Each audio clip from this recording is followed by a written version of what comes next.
আসসালামু আলাইকুম, কি অবস্থা সবার? আশা করছি তোমরা সকলেই ভালো আছো। সিনেশো বাংলায় তোমাকে স্বাগতম। আজকে আমরা কোরিয়ান সিরিজ মাই ডেমনের তৃতীয় এবং চতুর্থ পর্ব এক্সপ্লেন করব। যারা প্রথম ও দ্বিতীয় পর্ব দেখোনি তারা আমাদের চ্যানেলে গিয়ে আগের ভিডিওটি দেখে নাও, তাহলে এই দুটি পর্ব বুঝতে তোমাদের সুবিধা হবে। চ্যানেলে নতুন হয়ে থাকলে সাবস্ক্রাইব করতে ভুলিও না। So without any further delay let's get started our today's video.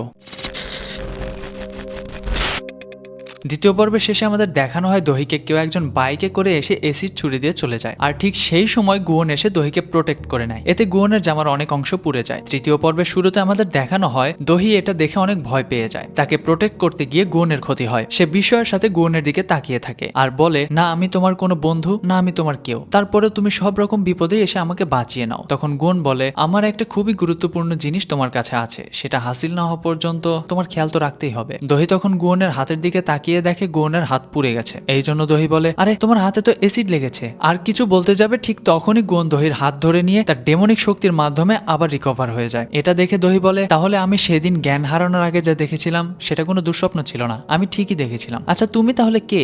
গুয়ন তখন বলে, আমি একজন ডেমন, তোমরা মানবজাতি যাকে শয়তান নামে জানো। আর ওই ঘটনার পরে দহি পুলিশ স্টেশনে যায়। গিয়ে সে যখন বসে তার হাতের ট্যাটু দেখছিল তখন সেখানে পুলিশ অফিসার কিয়ংশু আসে এবং দহিকে বলে, আমরা ক্রাইম স্পট থেকে যে স্যাম্পল কালেক্ট করতে পেরেছি সেটা ছিল সালফিউরিক অ্যাসিড, যা আপনার শরীরের কোনো অংশে পড়লে আপনার শরীর ঝলসে যেত বা এর কারণে আপনার মৃত্যু হতে পারত। কিন্তু এটা মনে রাখবেন, আগে কিডন্যাপ এবং এই অ্যাটেম্প টু মার্ডার কেস দুটো হয়তো একজন মানুষই করিয়েছে, আর হয়তো সে আপনাকে চোখে চোখে রাখছে, তাই একটু সাবধানে থাকবেন। আর আপনার কি এমন কাউকে সন্দেহ হয় যে এই কাজটা করতে পারে? তখন দহি সেই মুহূর্তের কথা মনে করতে থাকে আর তেজনের কল করার বিষয়টি নিয়ে ভাবতে ভাবতে বলে, না আমার এরকম কাউকে সন্দেহ হয় না। এরপর সেই পুলিশ স্টেশনে উপস্থিত গুয়নকে আমরা দেখতে পাই যে দহির জন্য বাইরে বসে অপেক্ষা করছিল। কিন্তু গুয়ন যেখানে বসেছিল ঠিক তার পাশে একজন মাতাল বসেছিল। সেই মাতাল গুয়নের কাঁধে যেই না মাথা রাখতে যাবে ঠিক তখনই গুয়ন সেই মাতালের মাথায় হাত দিয়ে ধাক্কা দিয়ে অপর পাশে ফেলে দেয় আর বলতে থাকে, ইস এ আমি কোথায় এসে ফেসে গেলাম। ঠিক সেই মুহূর্তে সেখানে আরো কয়েকজনকে নিয়ে আসে চেক করার জন্য। তাদের মধ্যে সুকনিও নামের একজন ভিক্ষুক ছিল।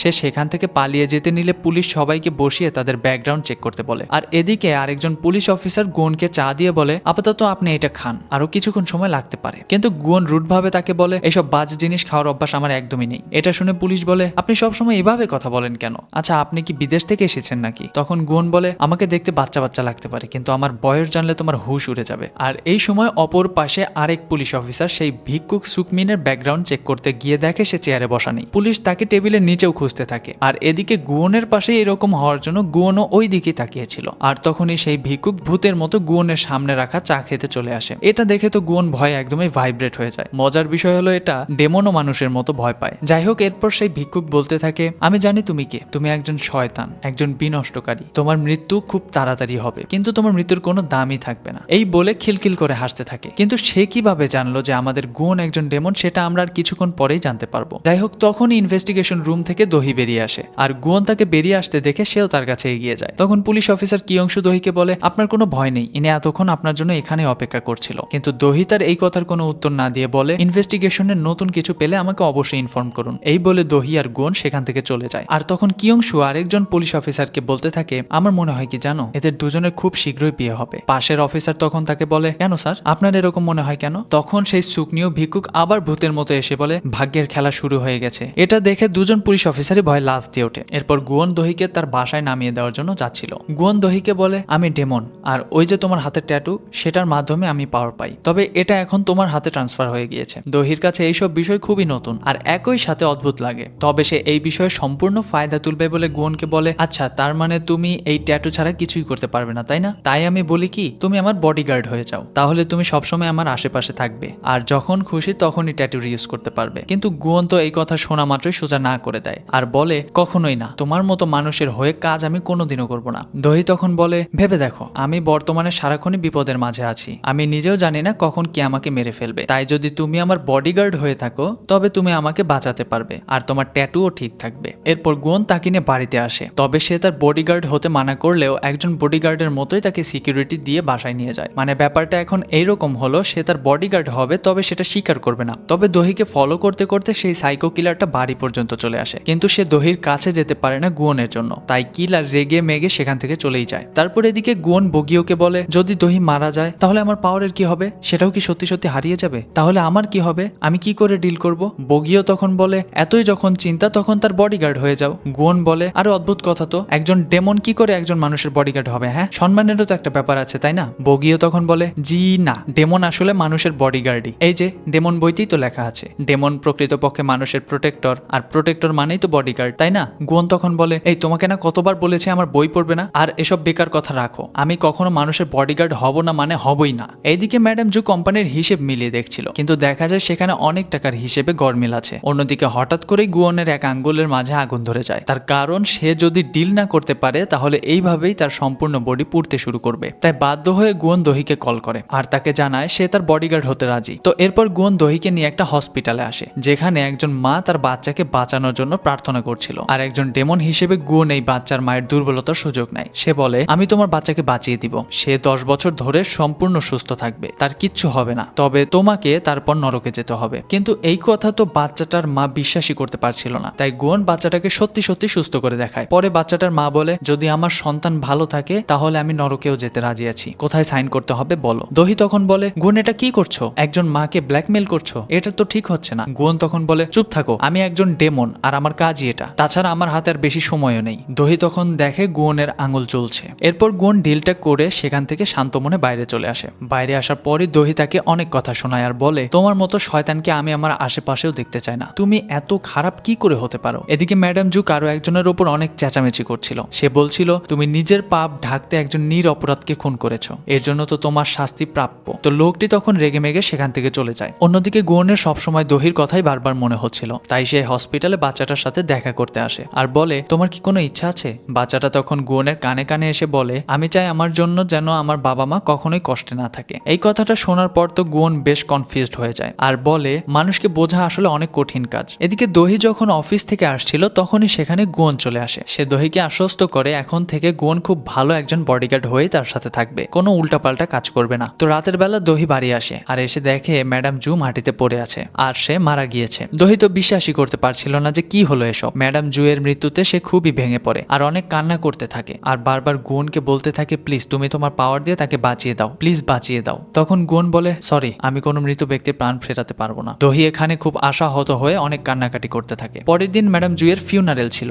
তবে সেখানে সবাই দেখা যায় খুব হাসাহাসি করছিল, যেন এখানে কেউই মারা যায়নি। তো এরপরে ম্যাডাম জু এর পরিবারের সবাই আলোচনায় বসে। পুলিশ বলে একটা ওষুধের জন্যই মারা গিয়েছেন ম্যাডাম জু, তবে এইসব বলে এখন আর লাভ নেই। কিন্তু ম্যাডাম জু এর পরিবারের সদস্যরা বলে, এখন আর লাভ নেই, তার চেয়ে ভালো আমরা সবাইকে বলবো হার্ট অ্যাটাক করে মারা গিয়েছেন, তাতে আমাদের কোম্পানিরই ভালো হবে। দহি বুঝতে পারে এদের মধ্যে কেউ একজন ম্যাডাম জু এর ওষুধ বদলে দিয়েছে, তাই সে বাইরে এসে সবাইকে সত্যিটা বলে। কিন্তু এখানে যেহেতু বেশিরভাগই শত্রুপক্ষের ছিল, তাই দহিকে তারা আটকে দেয়। এরপর ম্যাডাম জু এর শেষ দলিল পড়া হয়। সবাই ভেবেছে হয়তো ম্যাডাম জু তার ছেলে মেয়েদের সম্পত্তি দিয়ে যাবে, কিন্তু দেখা যায় সবকিছু সে দহিকেই দিয়ে গেছে আর সেই এখন থেকে হয়ে যায় এই কোম্পানির নতুন চেয়ারম্যান। এসব দেখে জুয়ের মেয়ে তো খুবই রেগে যায়, তবে একটা শর্ত হচ্ছে এই সম্পত্তি তখনই দহির হবে যদি সে 1 বছরের ভেতরে বিয়ে করে, আর না হয় সব চ্যারিটিতে চলে যাবে। তো দহি মনে মনে বলে, আমি কখনোই এই কোম্পানির চেয়ারম্যান হতে চাইনি, কখনো আমি ক্ষমতা দেখাইনি, কিন্তু ম্যাডাম জু আপনার মৃত্যুর কারণ আর সত্য জানতে আমি এই কাজটা করব। তার জন্য যদি আমাকে ডেমনের সাথেও হাত মেলাতে হয় তাহলে সেটাও করব। তো এরপরে দহি সবাইকে অবাক করে দিয়ে একটা অদ্ভুত কাণ্ড করে বসে। সে সবার সামনে গুয়নকে বিয়ের জন্য প্রপোজ করে ফেলে। সবাই তো শুধু অবাক হয়ে তাদের দিকে তাকিয়ে থাকে। আর এখানেই আমাদের তৃতীয় পর্বের শেষ হয়, চতুর্থ পর্বের শুরু হয়। চতুর্থ পর্বের শুরুতে দেখা যায় দহি গুয়নকে বিয়ের জন্য প্রপোজ করে, তবে গুয়ন বলে, আমি বিয়ে করতে চাই না। সবাই তো এটা শুনে আবারও অবাক হয়ে যায়, এত ভালো প্রস্তাবে ছেলেটা রাজি হচ্ছে না কেন। গুয়নের কাছ থেকে সবার সামনে না শুনে দহির মুখ তো লজ্জায় লাল হয়ে যায়, তাই দহি চুপচাপ সেখান থেকে চলে যেতে থাকে। আর তখনই তার পেছন পেছন আসে গুয়ন। দহি বলে, এবার আমাকে ফলো করছো কেন? আমাকে তো রিজেক্টই করে দিয়েছো। গুয়ন তখন বলে, কারণ তোমাকে প্রোটেক্ট করতে হবে আর আমি তোমার বডিগার্ড, আমি আমার কাজের জীবন আর ব্যক্তিগত জীবন আলাদা রাখতেই পছন্দ করি, ঠিক আছে? দহি তখন বলে, উফ, আমি সত্যি পাগল হয়ে যাব, কার পাল্লায় যে আমি পড়েছি। তারপর সে সেখান থেকে রাগ দেখিয়ে চলে যায়। এদিকে ম্যাডাম জুয়ের মেয়ে তো রেগে পাগল হয়ে যাচ্ছিল। সে বলতে থাকে, আমাদের নিজের মা আমাদের পিঠে এভাবে চাকু দিবে সেটা আমরা ভাবতেও পারিনি। সে কি করে আমাদের অধিকারে একটা বাইরের মেয়ের হাতে দিয়ে দিল? এটা কি তার উচিত হয়েছে? অন্যদিকে দহি তো তার লজ্জা থেকে বাঁচতে গুয়নকে গাড়িতে এসে বলে, এই যে দেখো, আমি আসলে কয়েকদিন ঠিকমতো ঘুমাইনি, তাই ওই সময় ভুল করে বলে ফেলেছি, কথাটা তুমি আবার সিরিয়াসলি নিও না, বুঝতে পেরেছো? গুয়ন তখন আবারও বেপাত্তা হয়ে বলে, ওকে, তাতে আমার কি, সিরিয়াসলি বলো আর নাই বলো, আমার তো এসবে কিচ্ছু যায় আসে না। তারপর দহি বলে আচ্ছা ঠিক আছে, এখন একটা গান ছাড়ো। গুয়ন এরপর যতগুলোই গান ছাড়ে সবগুলোতেই বিয়ে নিয়ে লাইন আছে। গুয়ন তখন বলে কি অদ্ভুত ব্যাপার, হ্যাঁ সবার মনে কি বিয়ে বিয়ে চলছে নাকি? দহি তখন বুঝতে পারে এই খোঁচাটা আসলে সে তাকেই দিয়েছে। তাই দহি বলে এইসব বন্ধ করো আর আমাকে বাড়ি নিয়ে যাও। তো তারপর গান বন্ধ করে দিয়ে সে দহিকে বাড়ি নিয়ে আসে। রাতের বেলা দহির সাথে সক্ষণ দেখা করতে আসে আর বলে ম্যাডাম জু একটা অডিট ফার্ম বানিয়েছিল, এটা জানতে কে কোম্পানিতে ফ্রড করেছে, আর হতে পারে সেই ফ্রডই ম্যাডাম জুকে খুন করেছে, আর এবার হয়তো সে তোমার পেছনেও পড়বে। দহি তখন বলে সত্যিটা জানতে হলে আমাকে অবশ্যই এই কোম্পানির চেয়ারম্যান হতে হবে। কিছুক্ষণ পর দহি তার মোবাইলে একটি নিউজ দেখে, তার রিজেকশনের নিউজ চারিদিকে ছড়িয়ে পড়েছে। সবাই তো এটা নিয়েই মাতামাতি করছে, মিরাই কোম্পানির প্রিন্সেসকে একটা সাধারণ ছেলে রিজেক্ট করে দিয়েছে। এই সব কিছু দেখে দহি তো খুবই লজ্জায় পড়ে যায়, সে কি করবে কিছুই বুঝতে পারে না। এরপর না পেরে সে গুয়নের সাথে দেখা করে আর বলে এই যে দেখো তোমার জন্য আমার মান সম্মান সব শেষ। গুয়ন বলে তো কি হয়েছে, তুমি কি আমাকে সত্যি সত্যি প্রপোজ করেছিলে নাকি? এখন দহি তার নিজের ইগো ধরে রাখতে বলে না তো, একদমই না, আমি কেন তোমাকে সত্যি সত্যি প্রপোজ করতে যাব, হ্যাঁ তুমি কি এমন যে আমি তোমাকে প্রপোজ করব? তারপর গুয়ন বলে হ্যাঁ তাহলে তো সব ঠিকই আছে, তাই যা হয়েছে ভুলে যাও আর নতুন একজনকে বিয়ে করে নাও। দহি তখন বলে হ্যাঁ সেটাই করব, তোমার বলে দিতে হবে না। তো তারপর সেখান থেকে সে একা একা রাগ করে চলে যাচ্ছিল, তখনই পেছন থেকে গুয়ন বলে এই যে ম্যাডাম একা একা যাচ্ছেন, আবার যদি অ্যাসিড অ্যাটাক হয় তখন? আপনার জন্য তো কেয়ার করছি না, আমার চিন্তা আমার ট্যাটুর জন্য, তাই গাড়িতে এসে বসুন। তারপর আবার দহি গাড়িতে উঠে বসে আর সেখানে সে তার জীবনের কিছু কষ্ট হতাশা নিয়ে কিছু কথা বলতে থাকে, আর এভাবে কথা বলতে বলতেই এক সময় সে ঘুমিয়ে পড়ে। তারপর গুয়ন তাকে বাড়ি পৌঁছে দেওয়ার পর বলে দেখো আমি চাই না তোমার কিছু হোক, তাই যে কোনো সমস্যা হলে আমাকে সাথে সাথে কল করবে। দহিও তখন তার রুমে এসে গুয়নের নাম্বারটা ইমার্জেন্সি কল লিস্টে অ্যাড করে রাখে, আর সেখানে বসে সে জুয়ের লেখা শেষ চিঠিটা পড়ে, যেখানে ম্যাডাম জু লিখেছে তুমি এই চিঠিটা পড়ছো মানে আমি আর বেঁচে নেই, কিন্তু আমি আশা করছি তুমি আমার মৃত্যুর জন্য নিজেকে বেশি কষ্ট দিবে না। আমি তোমাকে একটা অনেক বড় দায়িত্ব দিয়েছি যা সামলানো খুব একটা সহজ হবে না, তাই নিজের সাপোর্ট সিস্টেম হিসেবে একজন ভালো মানুষ খুঁজে নিও যে সব সময় তোমার পাশে থাকবে, তোমার ভালো খারাপ সব সময় খেয়াল রাখবে, আর যদি তা না পারো তাহলে এই ক্ষমতাকে সেখানে ছুঁড়ে ফেলে দিও, তারা এর জন্য যে কোনো পর্যায়ে যেতে পারে। এর মাধ্যমে বোঝাই যাচ্ছে যে ম্যাডাম জু আসলে জানতো তার পেছনে কে কে পড়েছিল, আর তার ছেলে মেয়েরাও তাকে নয় তার সম্পত্তিকে ভালোবাসতো। যাই হোক ম্যাডাম জুয়ের শেষ চিঠি পড়ে দহি তো খুব বেশি ইমোশনাল হয়ে যায়, তার বারবারই ম্যাডাম জুয়ের কথা মনে পড়তে থাকে। এদিকে গুয়ন স্বপ্নে তার মানুষ জীবনের দৃশ্য দেখছিল, যেখানে তাকে সবাই ডাকছিল ইয়ং মাস্টার বলে, তার মানে জন্ম থেকেই গুয়ন ডেমন ছিল না, সে পরে ডেমন হয়েছে। তবে গুয়ন বুঝতে পারে না সে কেন এখন তার মানুষ জীবনের স্বপ্ন দেখছে। বগিও তখন বলে তার মানে আপনি পাওয়ার ছাড়া এখন একজন সাধারণ মানুষ, আপনি যে কোনো সময় মরতে পারেন, বৃদ্ধ হতে পারেন, আবার আঘাতও পেতে পারেন। এইসব কথায় গুয়ন তো বেশ ভয় পেয়ে যায়, আর সে সোজা চলে যায় দহির কাছে তার হাত ধরতে, আর সে দহির কাছে এসেই তার হাত ধরে। দহি তখন তার দিকে প্রশ্নবিদ্ধ চোখে তাকালে গুয়ন বলে আমি এবার থেকে তোমার হাত ধরেই রাখবো, কারণ আমি এতে চার্জ হতে পারি। দহি তখন বলে না তুমি এভাবে যখন তখন আমার হাত ধরতে পারবে না, তোমার সেই অধিকার নেই। তারপর দহি তার অফিসে আসে আর গুয়নকে বলে আমার উপর যে কিলার আক্রমণ করেছিল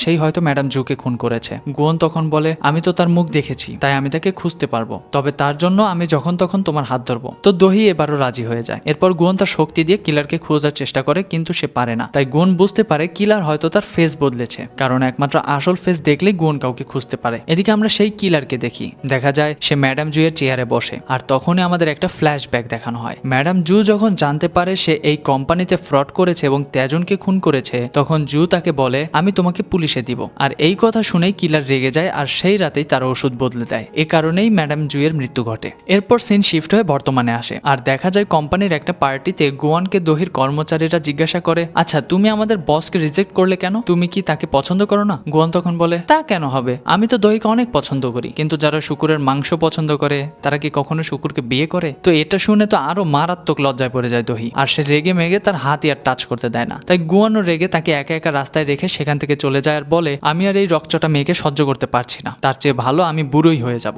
তারপরও তার চিন্তা হচ্ছিল দহির জন্য, তাই সে আবারও ফিরে আসতে চায়, কিন্তু তখনই সেখানে গুন্ডারা চলে আসে আর তারা তাকে অনেক মারধর করে তার অবস্থাটাই খারাপ করে দেয়। ওদিকে দহি গুয়নকে খুঁজতে খুঁজতে এসে দেখে গুয়নের এই অবস্থা। তখন গুন্ডারা দহিকে জিজ্ঞেস করে এই কে তুমি? দহি তখন বলে আমি আমার বডিগার্ডের বডিগার্ড। এরপর যখন গুয়ন দহির হাত টাচ করে তখন তার সব আঘাত চলে যায়, আর গুয়ন এখানে দহির সাথে ডান্স করতে করতে প্রত্যেকটা গুন্ডাকে মেরে একদম নাজেহাল করে দেয়। আর এই দৃশ্যটা ছিল খুবই দারুণ। তো গুয়ান যখন ডান্স করা থামায় তখন তার হার্টবিট অনেক বেড়ে যায়, সে নিজেও বুঝতে পারছে না এমনটা তার সাথে কেন হচ্ছে। তবে কি সত্যি সে এবার দহির প্রেমে পড়ে গেল? সে কি আসলে একজন মানুষকে ভালোবেসে ফেলেছে? আর এখানেই আমাদের চতুর্থ পর্বে শেষ হয়। আমরা গত সপ্তাহে এই সিরিজের প্রথম এবং দ্বিতীয় পর্ব আপলোড করেছি এবং মালায়ালাম একটি থ্রিলার মুভি আপলোড করেছি, তোমরা চাইলে এখনই সেটাও দেখে নিতে পারো। আর যেমন যেমনটা বলেছিলাম তোমাদের রেসপন্সের উপরে নির্ভর করছে আমাদের ডেমন সিরিজের পরবর্তী পর্বগুলো, তাই পরবর্তী পর্বগুলো দেখতে চাইলে অবশ্যই কমেন্ট সেকশনে গিয়ে নেক্সট লিখে কমেন্ট করে দাও, তাহলে আমরা দ্রুতই তোমাদের জন্য ডেমন সিরিজের নেক্সট পর্বগুলো নিয়ে আসবো। যাই হোক, ভিডিওটি ভালো লাগলে লাইক, কমেন্ট এবং শেয়ার করতে ভুলো না। আর এরকম আরো ভিডিও দেখতে চাইলে চ্যানেলটি সাবস্ক্রাইব করে পাশে থাকা বেল আইকনটি অল করে দাও, যেন আমি ভিডিও আপলোড করলে তোমার কাছে পৌঁছে যায়। তো দেখা হচ্ছে নেক্সট কোনো ভিডিওতে, ততক্ষণ ভালো থেকো,